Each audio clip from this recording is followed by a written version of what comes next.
Maya civilization did not suddenly emerge, fully formed, with its cities, pyramids, and intricate calendar systems. Instead, it arose slowly, across thousands of years, in a landscape that was both generous and unforgiving.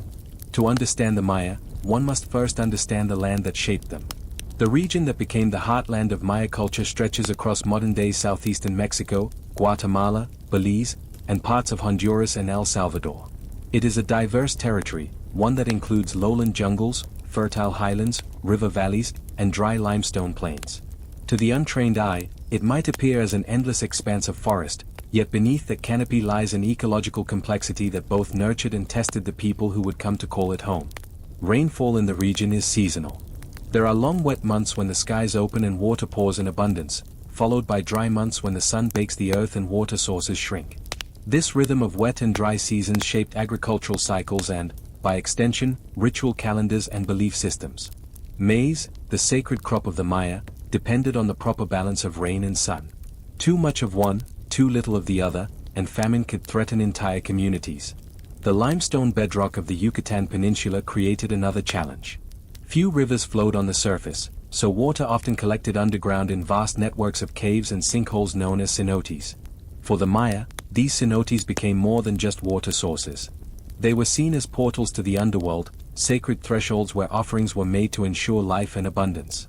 Even today, some cenotes reveal archaeological treasures, pottery, jade, and sometimes even human remains, reminders of rituals conducted to honor and appease the gods. The earliest ancestors of the Maya were farmers, living in small villages as early as 2000 BCE. They cultivated maize, beans, squash, and chili peppers, crops that formed the nutritional foundation of their society. A single meal combining maize and beans provided a complete protein, sustaining populations over generations. Agriculture was more than sustenance, it was the axis around which social and religious life revolved.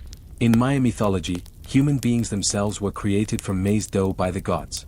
To eat maize was to consume the very essence of humanity. From these humble beginnings, larger communities began to emerge. Villages grew, connected by trade and shared rituals. The people experimented with new agricultural techniques, slash-and-burn farming to clear forest plots, terracing on hillsides, and raised fields in swampy areas. These innovations allowed populations to expand, setting the stage for urban growth. The Maya did not develop in isolation. To the west, the Olmec civilization had already flourished, leaving behind colossal stone heads and a legacy of kingship, ritual, and iconography.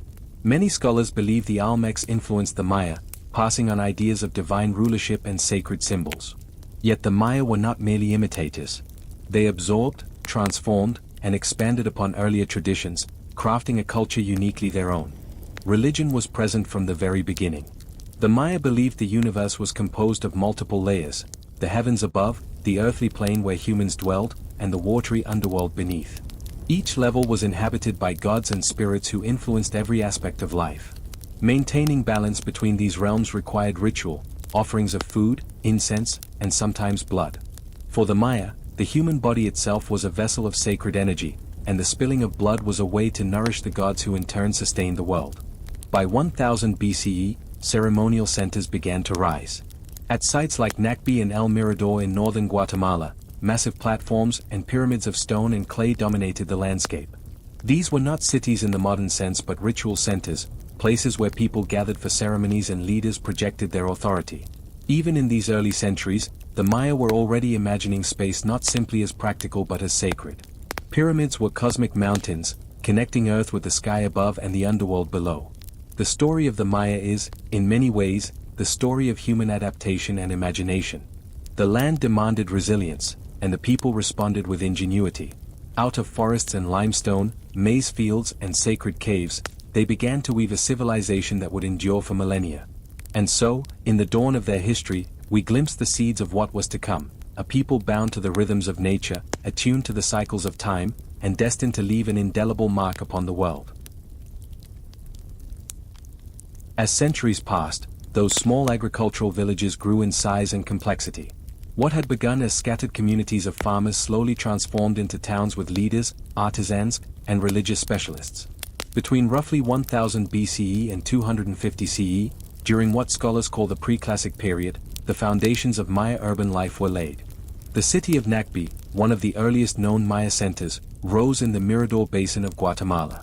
Here, around 800 BCE, enormous platforms and pyramids were built, some of the first monumental architecture in the Maya world.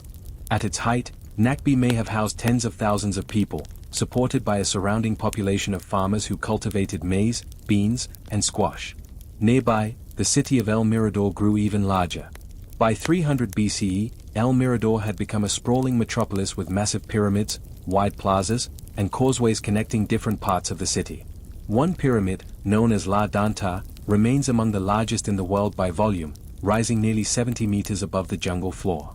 For a people without metal tools, beasts of burden, or the wheel, such achievements testify to an extraordinary capacity for organization and labor. The growth of these early cities required more than just agricultural surplus. They demanded social coordination. Leaders emerged, claiming authority not only through practical governance but also through religious symbolism.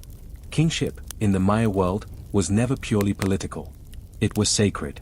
A ruler was expected to serve as mediator between the gods and his people. His legitimacy rested upon his ability to ensure rainfall, fertility, and cosmic balance. Religion suffused every aspect of Maya life.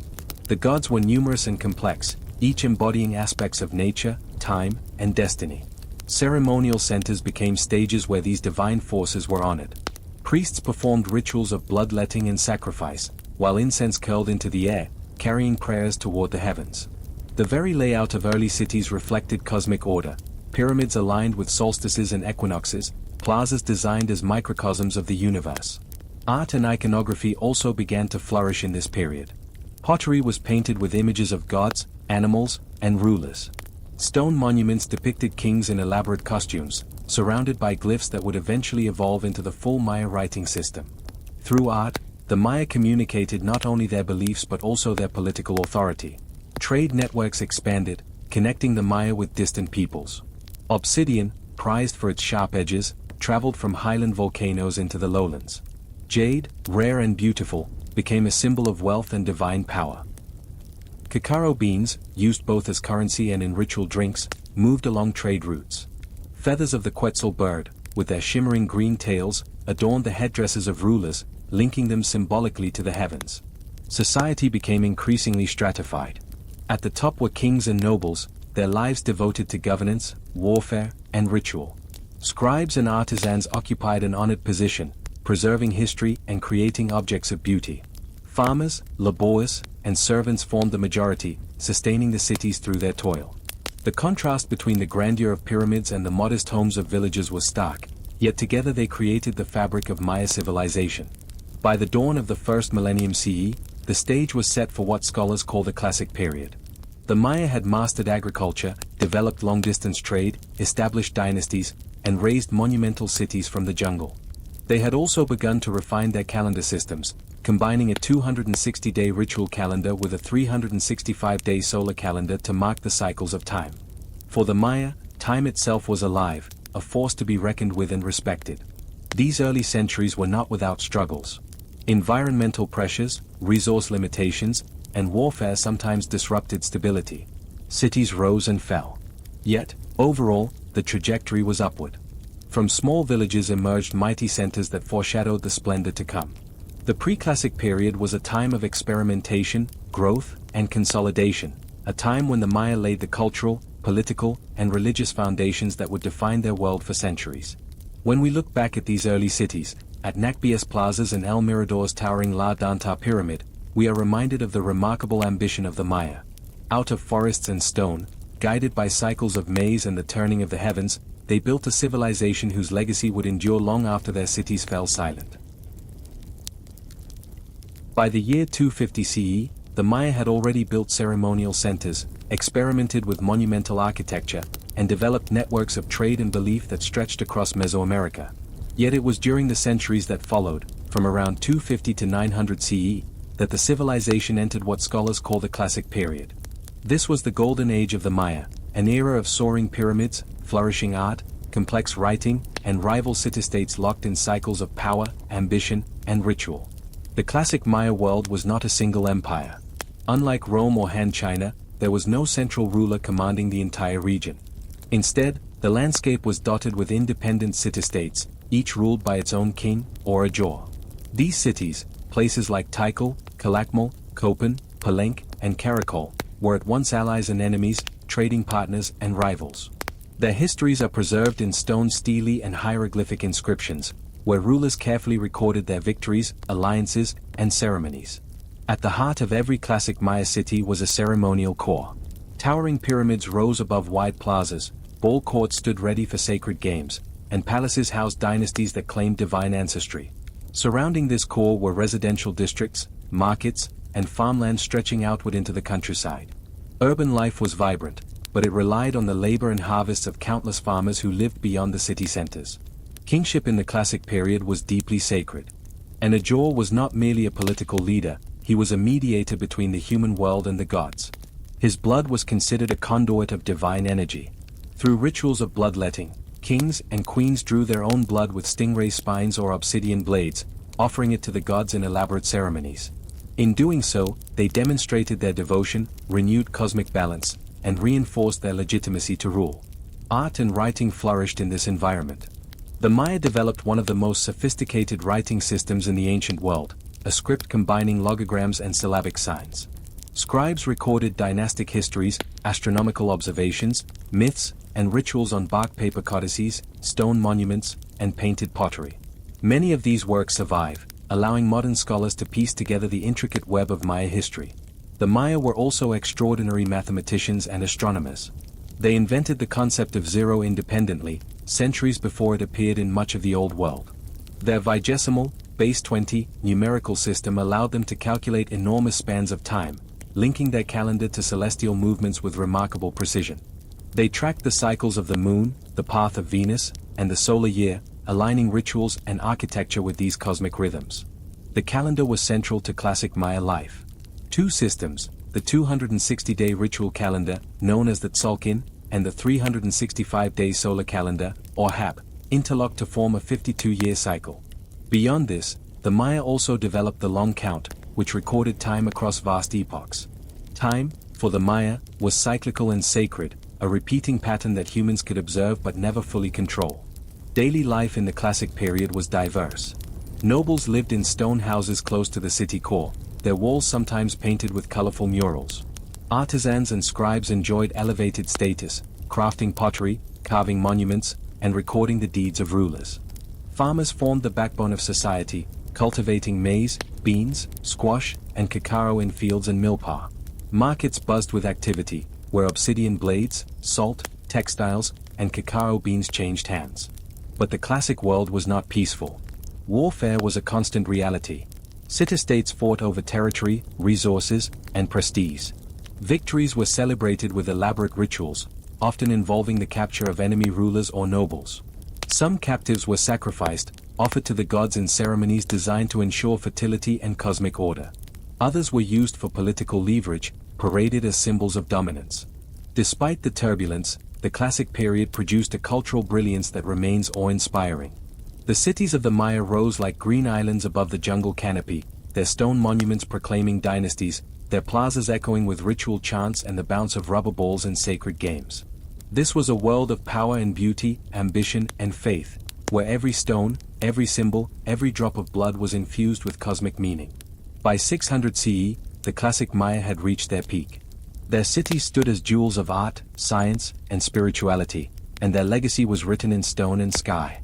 Yet even in this golden age, the seeds of decline were quietly being sown, seeds that would bear fruit in centuries to come.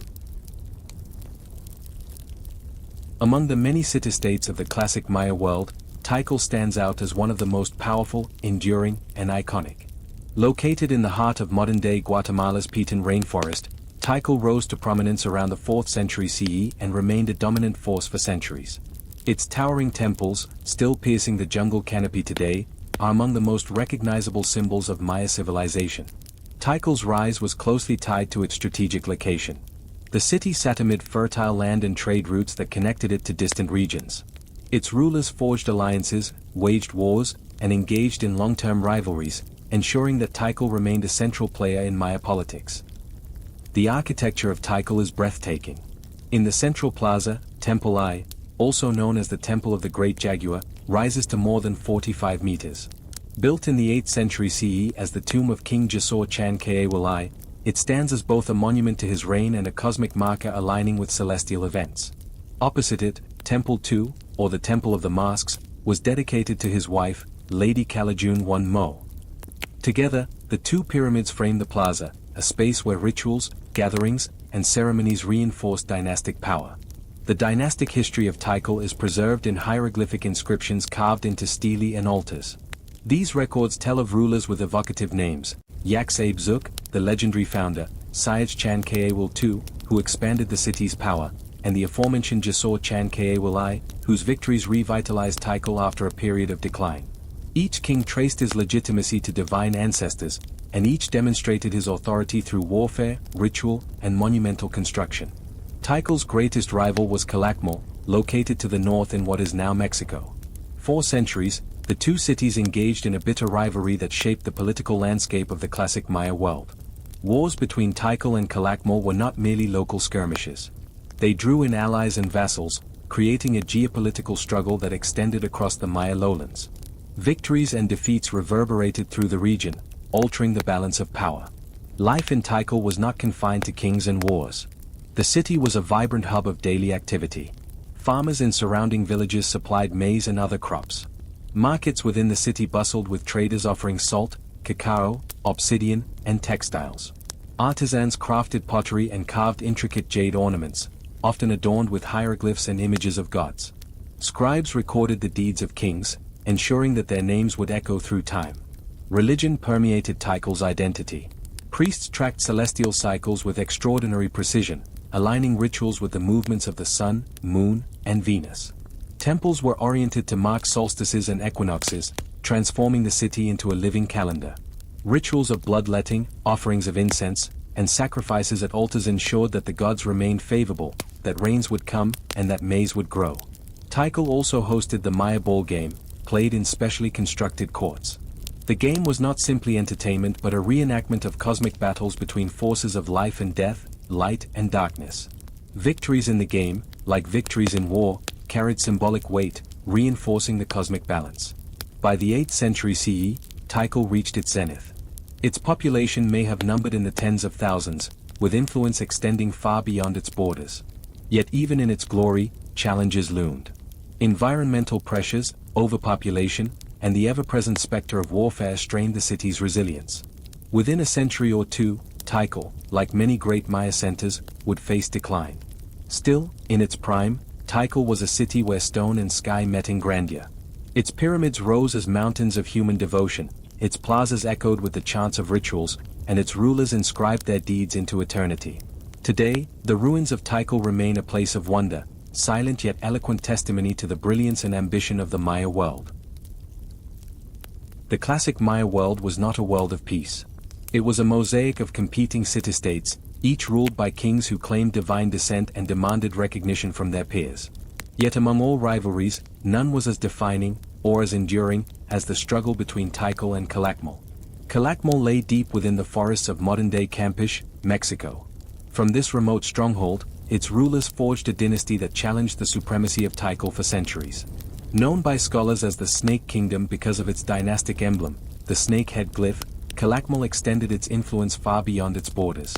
By diplomacy and by war, it built an empire of allies and vassals, weaving a political net that rivaled, and at times overshadowed, that of Tikal.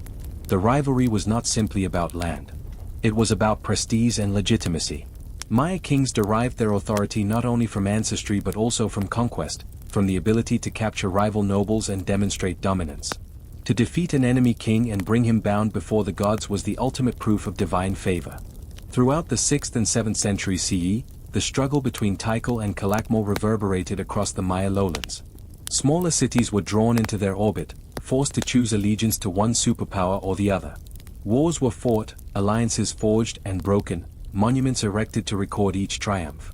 One of the most dramatic episodes came in the year 562 CE. Tikal, long a dominant force, suffered a crushing defeat at the hands of Calakmul and its allies. 4 decades afterward, Tikal entered what scholars call a hiatus, a period when its monuments fell silent. The once proud city, deprived of victories to celebrate, saw its prestige wane. In contrast, Calakmul thrived, expanding its influence and solidifying its reputation as the serpent-headed power of the Maya world. Yet history is rarely static. In the late 7th century, Tikal experienced a revival under the leadership of Jasor Chan Kawil. In 695 CE, he dealt a decisive blow to Calakmul, capturing its king and restoring Tikal's prestige. The victory was commemorated with new monuments and grand temples, including the construction of Temple I, which still rises majestically in Tikal's central plaza. The rivalry between the two cities was more than military. It was also cultural and ideological. Each sought to outshine the other through monumental architecture, elaborate rituals, and dynastic marriages that linked noble families across the Maya world.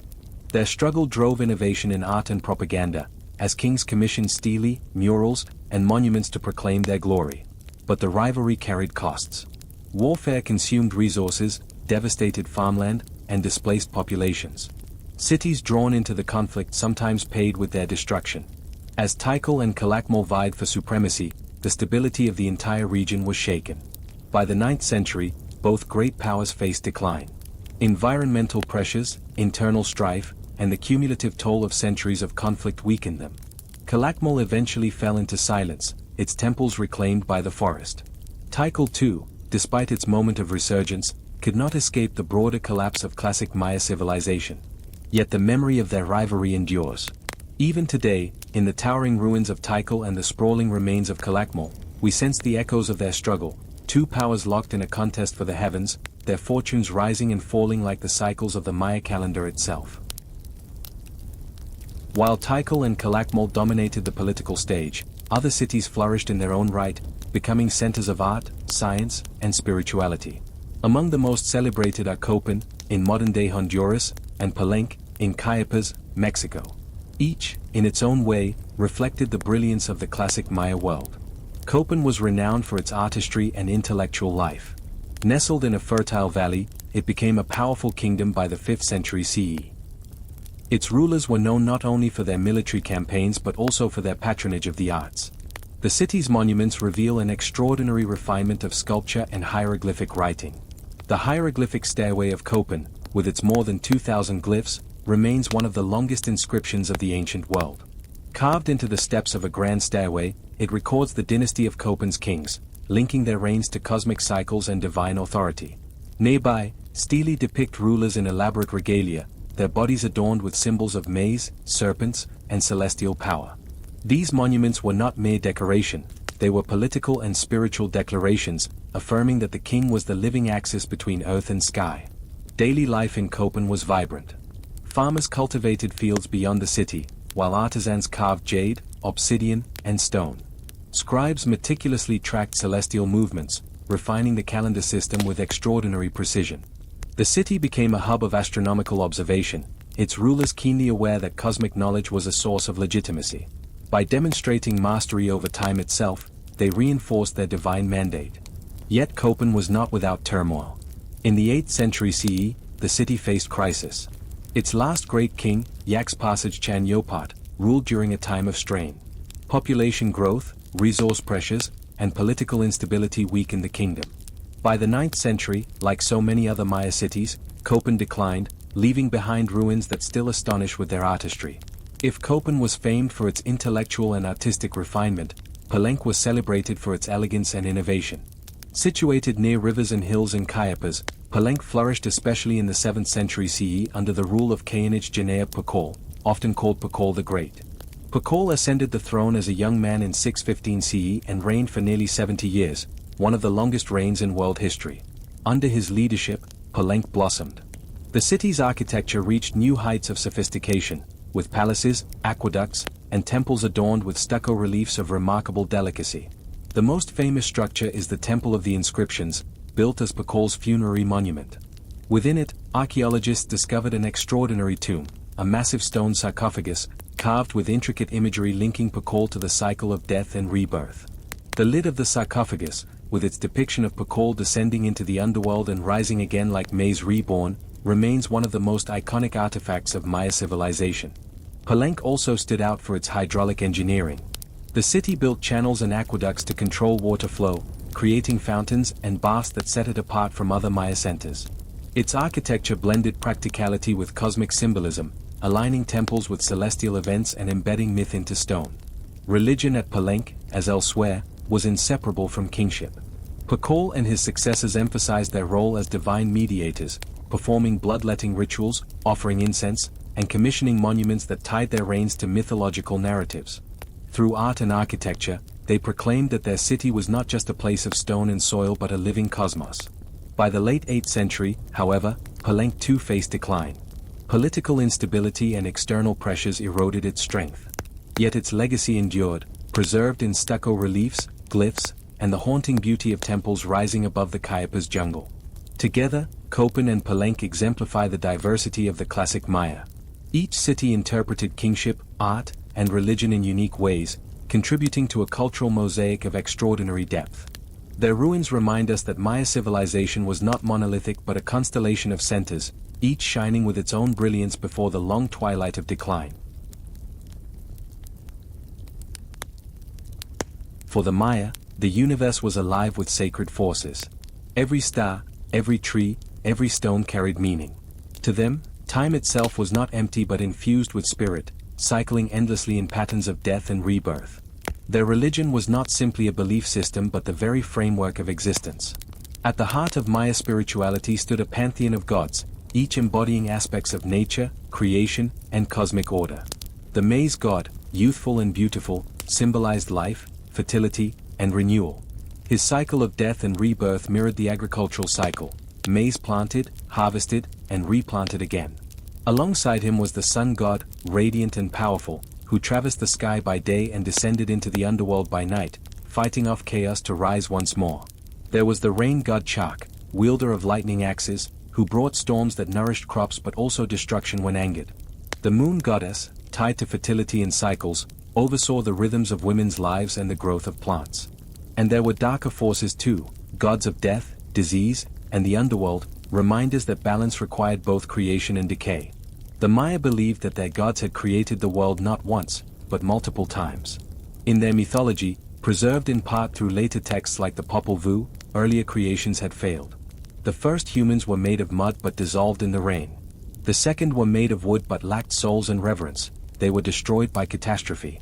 Finally, the gods fashioned humans from maize dough, the sacred substance that sustained life. To the Maya, they were literally people of maize. To maintain harmony with these deities, ritual was essential. Bloodletting was among the most profound acts of devotion. Kings and queens drew blood from their tongues, ears, or other parts of the body, offering it on paper or burning it as incense. This was not seen as brutality but as nourishment to the gods, a vital exchange that kept the cosmos balanced. Ordinary people too performed smaller offerings: incense, food, and prayers made at household altars or community shrines. Central to Maya religion was the sacred calendar system, which gave structure to ritual and to time itself. Two calendars intertwined like gears in motion. The first was the 260-day ritual calendar, known as the Tzolkin. Each day was assigned a unique combination of numbers and day names, cycling endlessly. This calendar guided rituals, divinations, and ceremonies. To be born on a particular day was to inherit certain destinies and spiritual qualities. The second was the 365-day solar calendar, called the Hab. Composed of 18 months of 20 days each, plus a final period of 5 unlucky days, it tracked the agricultural year. Priests used it to mark planting, harvesting, and seasonal ceremonies. Together, the two calendars formed a greater cycle known as the calendar round, repeating every 52 years. This was a sacred period, for to the Maya, 52 years marked a renewal of the world. Special rituals ensured that the cosmos continued, that the gods accepted the offering of time, and that creation endured. Beyond these cycles stretched the long count, a system that recorded vast spans of time. Beginning from a mythical creation date in 3114 BCE, the long count allowed the Maya to chart history in relation to cosmic beginnings. By inscribing dates on stelae and monuments, kings tied their deeds to the fabric of eternity. A battle, a coronation, a temple dedication, all were situated within the divine order of time. The Maya were not passive observers of the heavens, they were careful students of them. Priests and astronomers tracked the movements of planets and stars with precision. They noted the cycles of Venus, believing its appearances and disappearances foretold war or peace. They observed eclipses, predicting their return.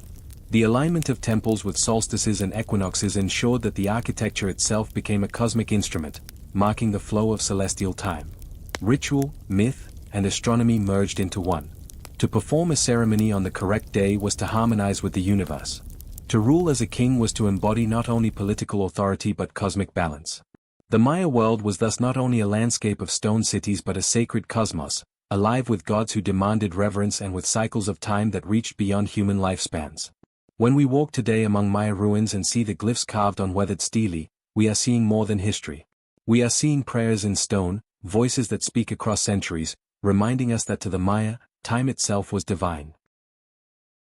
While kings built temples and priests tracked the heavens, ordinary Maya people lived lives rooted in work, family, and community. Their daily rhythms were tied to the land and the seasons, sustained by agriculture and enriched by crafts, trade, and tradition. At the heart of Maya life was maize. It was not just food but the substance of existence. Farmers planted fields of maize, beans, squash, and chili peppers, practicing techniques like terracing and raised fields to adapt to diverse environments. In some regions, they built chinampas, artificial islands for cultivation, while in others they cleared forest plots through slash-and-burn farming. Meals were simple but nourishing. Maize was ground into dough for tortillas and tamales, beans added protein, squash gave variety. Cacao, brewed into a frothy, bitter drink, was prized as both nourishment and ritual offering. For elites, cacao beans were also a form of currency, traded for goods across the region. Maya homes were typically modest, wattle and daub walls with thatched roofs, clustered around courtyards where families cooked, crafted, and socialized. Communities revolved around extended families, with elders guiding traditions and children helping in fields or learning crafts. Artisans played an important role. They carved jade and obsidian, painted ceramics, wove cotton textiles, and produced stucco masks for temples. Their skills were valued by elites, who commissioned works to display power and piety. Traders connected cities and villages, moving goods along rivers, roads, and trails through the forest. Obsidian blades from the highlands, salt from the coasts, jade from distant mines, all circulated in a vibrant economy. Science, too, flourished beyond the elite courts. The Maya developed sophisticated systems of mathematics and writing. Their use of the number zero, centuries before it appeared in Europe, allowed complex calculations. They combined dots and bars to represent numbers, a system both simple and powerful. This enabled precise tracking of time, astronomical events, and architecture aligned to cosmic cycles. Their writing system, composed of hundreds of glyphs, recorded dynasties, myths, and rituals. Scribes, often from noble families, trained for years to master the art. Books written on bark paper codices preserved astronomical tables, medical knowledge, and ritual instructions. Though most were destroyed during the Spanish conquest, a few survive, such as the Dresden Codex, which contains remarkably accurate calculations of Venus's cycle. Medicine reflected both observation and spirituality.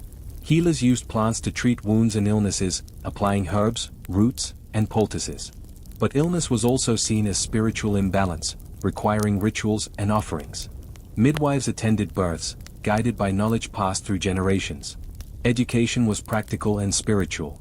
Children learned farming, crafts, and rituals appropriate to their station. Sons of nobles trained in reading, writing, and priestly knowledge, preparing for roles in governance or religion. Music and dance were integral, performed with drums, flutes, and shell trumpets during ceremonies. Recreation, too, had its place. The Mesoamerican ball game, played with a rubber ball on stone courts, carried both athletic and ritual significance. Players struck the ball with hips, thighs, and elbows, keeping it in play without hands. For commoners it was sport. For elites, it could symbolize cosmic struggle, echoing myths where gods played ball against lords of the underworld. Daily life was not separate from spirituality. Household shrines honored ancestors and gods. Agricultural work followed the rhythm of sacred calendars. Even the simplest act, planting a seed, lighting a fire, carried meaning within a cosmos alive with spirit. In this way, the Maya combined practicality with profound vision. Their science was not cold calculation but living knowledge, uniting mathematics with myth, astronomy with ritual, medicine with prayer. To them, the world was whole, each part woven into a sacred fabric of existence. When we imagine the Maya today, it is easy to focus on kings, temples, and wars. But beneath those towering monuments were countless lives, farmers, mothers, artisans, children, who carried the weight of civilization. Their quiet labor sustained the grandeur of the courts. Their devotion nurtured the gods. And their wisdom, in fields, markets, and households, shaped a culture that endures still, whispering across time in the maize fields of Mesoamerica. The Maya civilization, which had flourished for centuries with its grand cities, sacred rituals, and intricate calendars, did not vanish in a single moment. Its decline was a long, uneven process, marked by both resilience and fragility. To understand it, we must slow down, moving carefully through time, just as the Maya themselves once measured each passing day in their sacred counts. At its height, during what we call the Classic period between 250 and 900 CE, Maya cities thrived. Kings built temples, carved stele, and expanded their influence through war and alliance. Populations grew, forests were cleared, and fields stretched outward to sustain the multitudes. But beneath the grandeur, pressures slowly accumulated. Environmental strains played their part. In many areas, agriculture depended on fragile soils and careful management.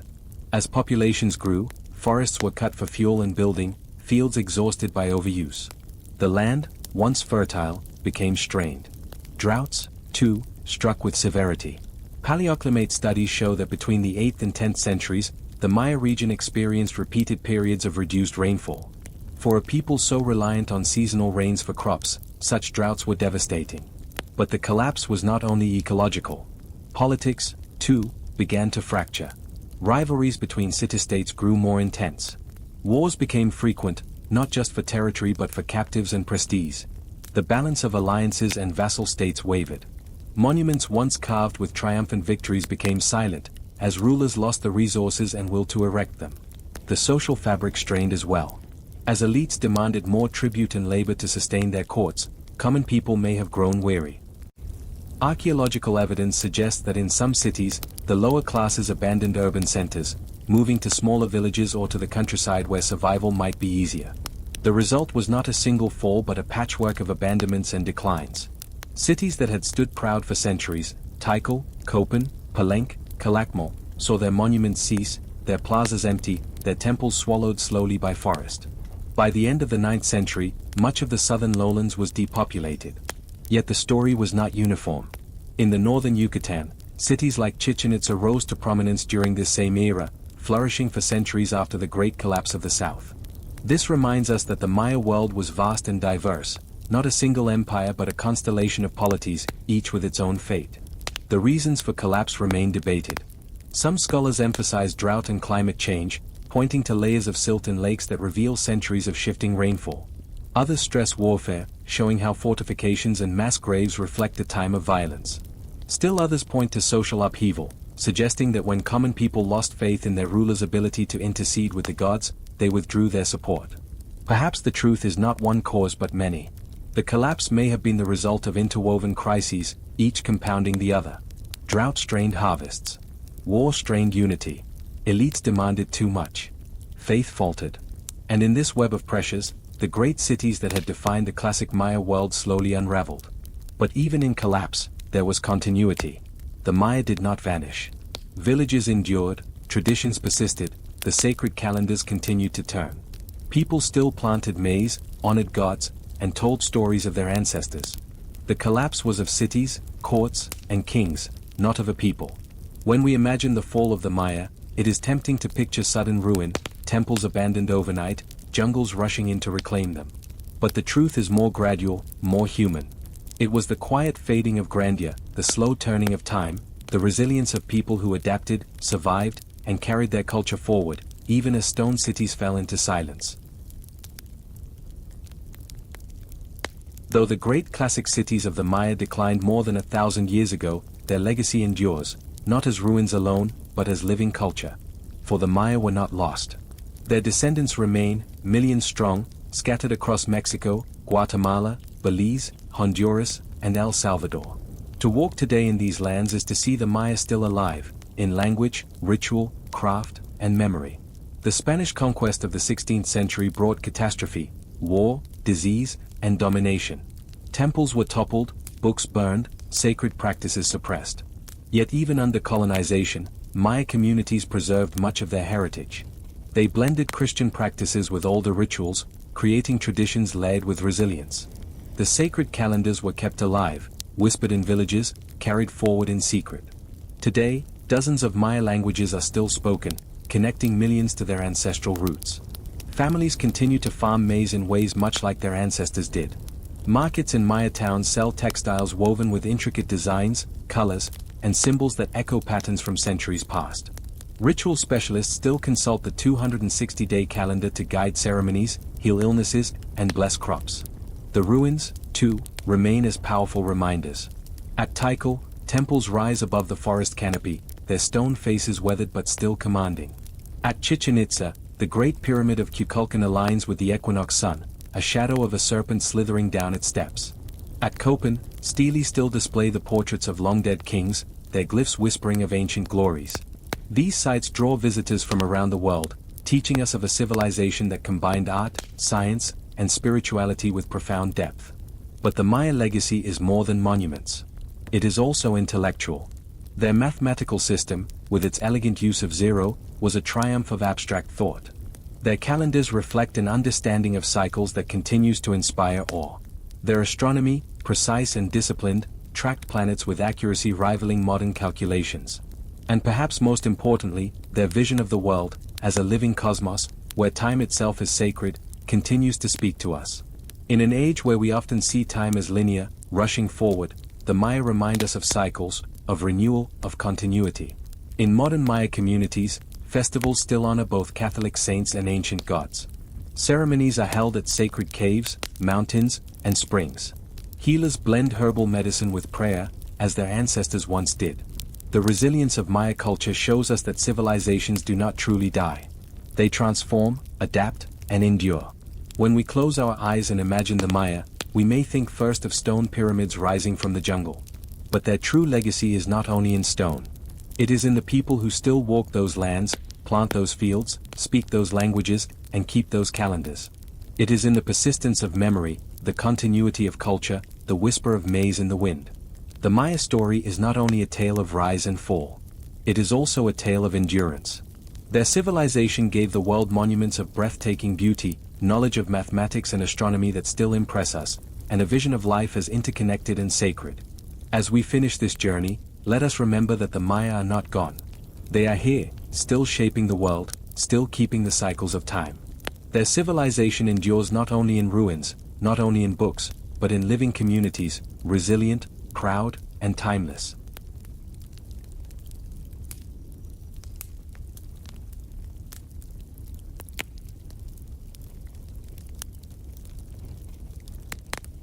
In Maya society, the family was the foundation of existence.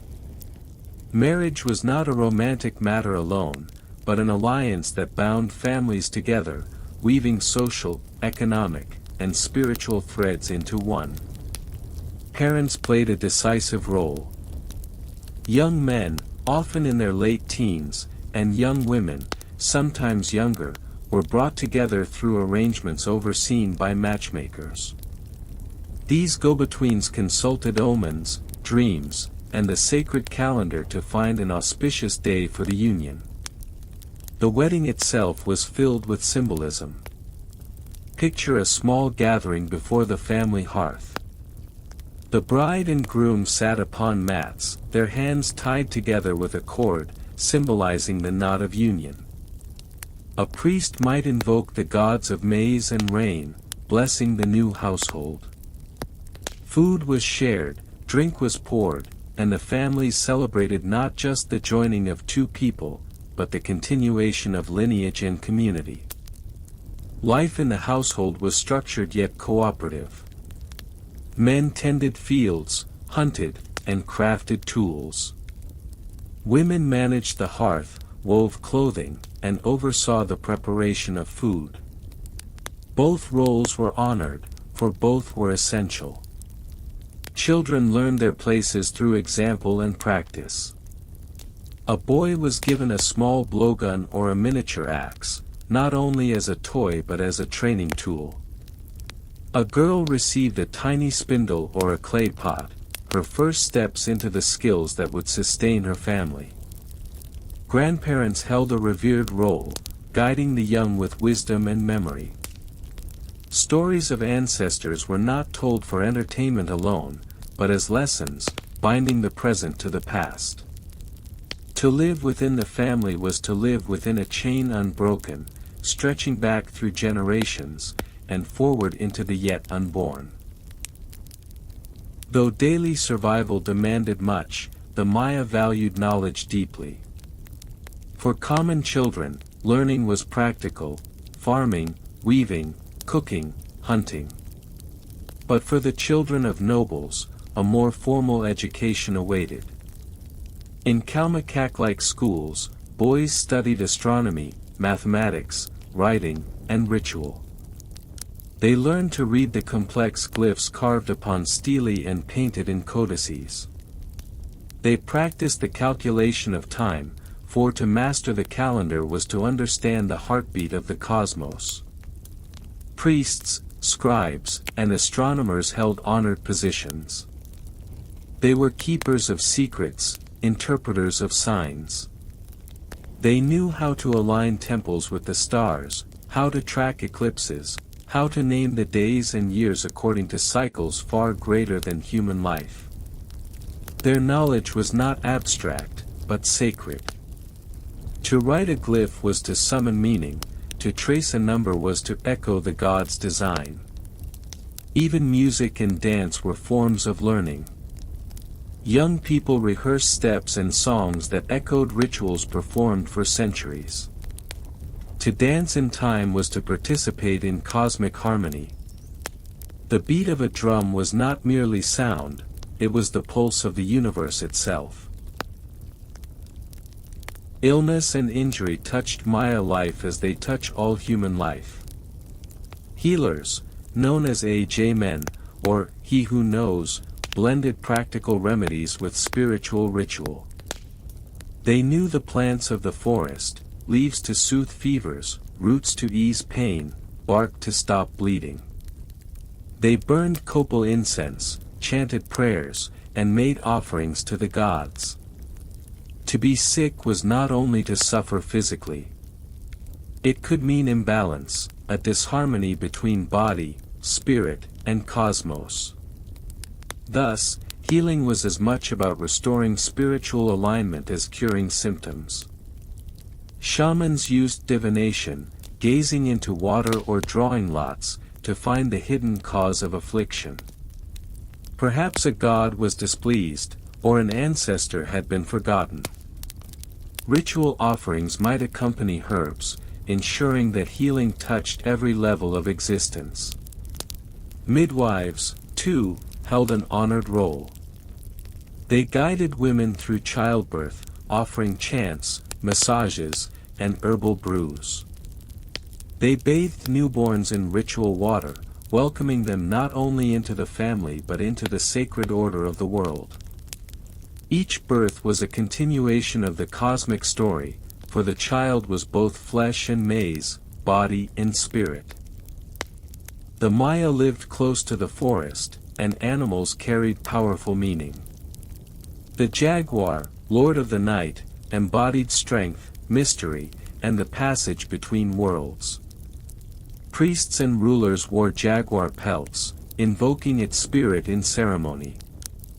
The quetzal bird, with feathers shimmering green and iridescent, symbolized freedom and the breath of the sky. No one killed the quetzal, for its beauty was sacred. Instead, its feathers were plucked and the bird released, a living connection to the heavens. Owls, with their haunting cries, were messengers of the underworld. Monkeys were tricksters, playful yet wise, often associated with creativity and the arts. Deer embodied agility and grace, while dogs were companions not only in life but in death, guiding souls along the dark road to the afterlife. Every creature held a place within the web of existence. To hunt was not merely to take life, but to enter into a relationship of respect. Offerings were sometimes made to the spirits of animals, ensuring that the balance was maintained. Beauty touched even the most ordinary parts of Maya life. Pottery was not only practical but decorated with flowing lines, intricate glyphs, and painted scenes of gods, rulers, and daily life. Each vessel was both useful and a canvas of meaning. Weaving was a sacred art. Women spun cotton and agave into threads, dyed them with natural colors, and wove them on backstrap looms. The cloth was not only clothing but identity, marked by patterns that told of region, lineage, and belief. A cloak could be a sign of rank, a gift of love, or an offering to the gods. Stone carvers shaped monuments that endure even today. With obsidian tools, they etched glyphs into limestone, recording history, prophecy, and memory. Each stroke was an act of devotion, a way of ensuring that words would live beyond flesh, carried forward in stone. Jewelry, too, held meaning. Jade, the stone of life, was carved into beads, ears pools, and pendants. Its green glow symbolized vitality and renewal. Shells from distant coasts, feathers from faraway forests, each material carried stories of trade and travel, of connections that stretched across the Maya world. While local markets bustled with daily goods, the Maya also maintained long-distance networks that carried wealth across Mesoamerica. Obsidian from the highlands, salt from the coasts, cacao from the lowlands, and jade from distant valleys moved along well-traveled routes. Merchants were more than traders, they were ambassadors, bearers of news, culture, and ideas. To walk into a great market was to enter a kaleidoscope of sights and sounds. Imagine baskets of tomatoes, piles of peppers glowing like embers, gourds filled with honey, bundles of tobacco leaves. Textiles in red, blue, and white hung from poles, fluttering in the breeze. Musicians played to attract crowds, and storytellers spun tales for a coin or two. Trade was not limited to goods. It was an exchange of knowledge. Through these networks, styles of art, religious ideas, and even words of language spread, weaving the Maya world into a fabric that stretched far beyond any single city. Throughout the year, the Maya calendar marked days of celebration. Planting festivals invoked the rain god, Chak, with dances, songs, and offerings of food. Harvest festivals gave thanks to the maize god, Hun Hunapu, for the sustenance of the people. In times of crisis, drought, disease, or war, the community gathered to make larger offerings, sometimes of animals, sometimes of captives, always with the hope of restoring balance. These festivals were not solemn alone.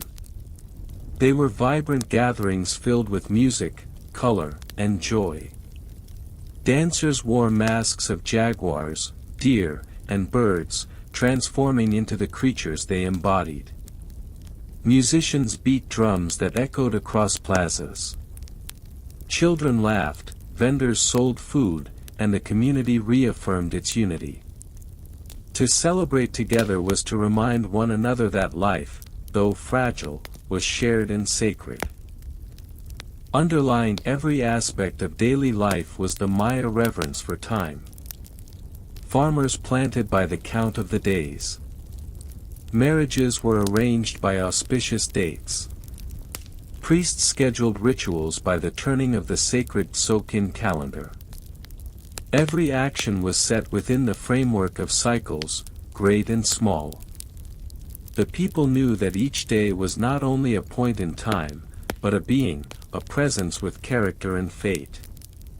To be born on one day was to inherit its qualities. To act on another day was to align with its power.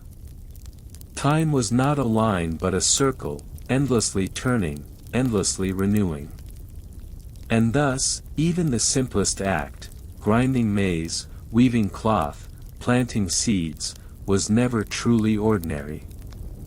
Each action was part of a cosmic rhythm, a dance in which gods, humans, animals, and stars all moved together. And so, as the night deepens and you drift toward rest, the story of the Maya continues, quietly turning, like the great cycles of their calendars, eternal and unbroken.